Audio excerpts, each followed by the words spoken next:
আমাদেরকে অর্ডার করতে আপনাকে কোনো ধরনের অগ্রিম টাকা আগে দিতে হবে না।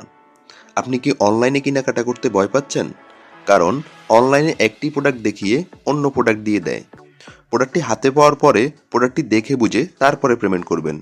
যদি তারপরও আপনার প্রোডাক্টটি পছন্দ না হয়, তাহলে অবশ্যই প্রোডাক্টটি রিটার্ন করার সুযোগ রয়েছে। এতে আপনার একটি টাকাও দিতে হবে না। তবে আমাদের উপর এতটুকু বিশ্বাস রাখতে পারেন, আমাদের প্রোডাক্টগুলো ভিডিওর চাইতে বাস্তবে আরও অনেক বেশি সুন্দর হবে ইনশাআল্লাহ। আমরা যেহেতু অগ্রিম কোনো টাকা গ্রহণ করি না, যদি খারাপ প্রোডাক্ট দেই তাহলে অবশ্যই আমাদের নিজেরই লস। আপনার পছন্দের প্রোডাক্টটি অর্ডার করতে স্ক্রিনশট দিয়ে আমাদেরকে ইনবক্স করুন অথবা স্ক্রিনে থাকা নাম্বারে যোগাযোগ করুন। সমগ্র বাংলাদেশে হোম ডেলিভারিতে আমরা প্রোডাক্ট পাঠিয়ে থাকি। তবে দেরি না করে এখনই আপনার অর্ডারটি কনফার্ম করে ফেলুন।